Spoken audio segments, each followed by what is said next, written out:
Assalamualaikum warahmatullahi wabarakatuh. Nama saya Denis Nabila Septi dengan NIM 4012101065 dari kelas Ekonomi Syariah B. Di sini saya akan menjelaskan atau mereview materi dari pertemuan ke-8 hingga pertemuan ke-12 yang membahas tentang mad lazim mutsaqal harfi sampai dengan imalah. Yang pertama yaitu mad lazim mutsaqal harfi. Secara bahasa arti mad adalah panjang, lazim pasti, mutsaqal diberatkan, dan harfi pada huruf. Kemudian mad lazim mutsaqal harfi sendiri adalah mad yang terdapat pada huruf-huruf fawatihus suwar atau ditemukan di awal surat Al-Quran. Huruf-hurufnya bertemu dengan tasjid. Kemudian hukum bacaannya yaitu wajib dibaca 3 alif atau 6 harokat dan diidghamkan. Contohnya yang terdapat di surat Al-A'raf ayat 1 dengan bunyi alif lam mim shad.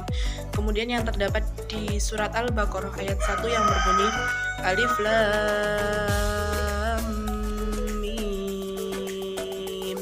Yang kedua yaitu mad lazim mukhaffaf harfi. Mad secara bahasa yaitu panjang, lazim pasti, mukhaffaf itu ringan, dan harfi huruf. Kemudian arti dari mad lazim mukhaffaf harfi sendiri adalah apabila huruf mad bertemu dengan sukun dalam satu huruf. Hukum bacaannya yaitu wajib dibaca 3 alif atau 6 harokat. Contohnya seperti yang terdapat di surat Yasin ayat 1 yang berbunyi Yasin.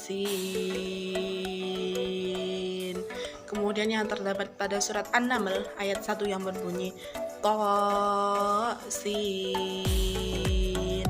Kemudian yang ketiga yaitu hamzah wasol. Hamzah wasol adalah hamzah atau alif yang terletak di awal kata tanpa ada tanda baca sama sekali. Hamzah wasol sendiri hanya diucapkan ketika menjadi permulaan kata dan lebur atau tidak dibaca jika berada di tengah kalimat. Contoh dari hamzah wasol yang berada di awal kalimat seperti bunyi lafaz alhamdulillah, kemudian lafaz ud'u ilah. Kemudian hamzah wasol yang berada di tengah kalimat seperti contoh bunyi wa mura'atu minal malaikah. Kemudian yang keempat yaitu nun iwat.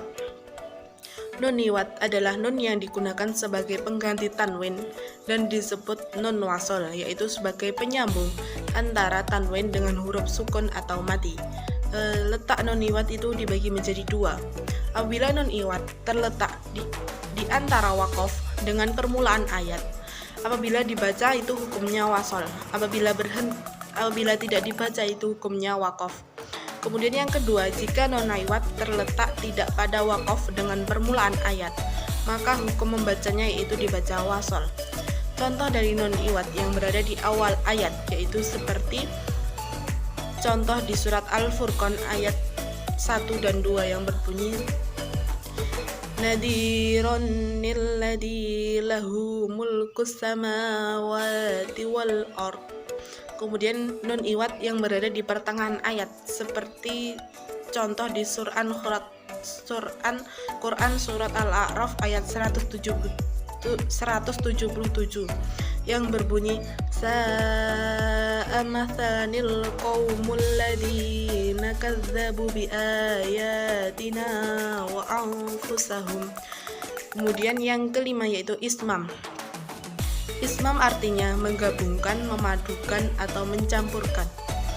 Ismam sendiri mempunyai pengertian yaitu mencampurkan bunyi huruf dhammah pada sukun dengan memoncongkan bibir tanpa mengeluarkan bunyi dhammah dengan jelas.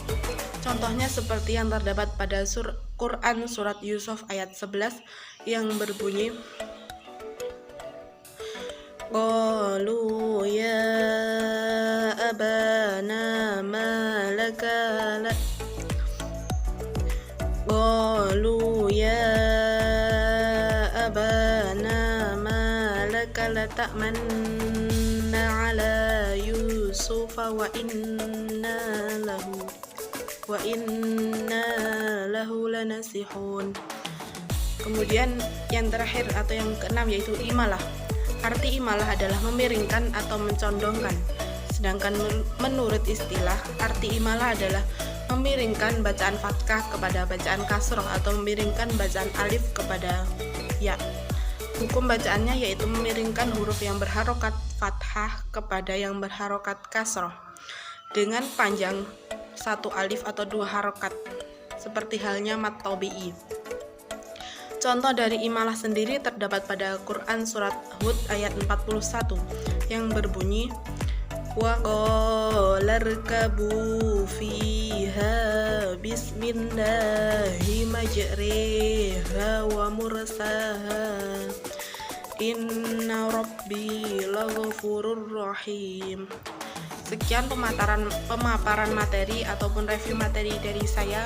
Kurang lebihnya mohon maaf. Wassalamualaikum warahmatullahi wabarakatuh.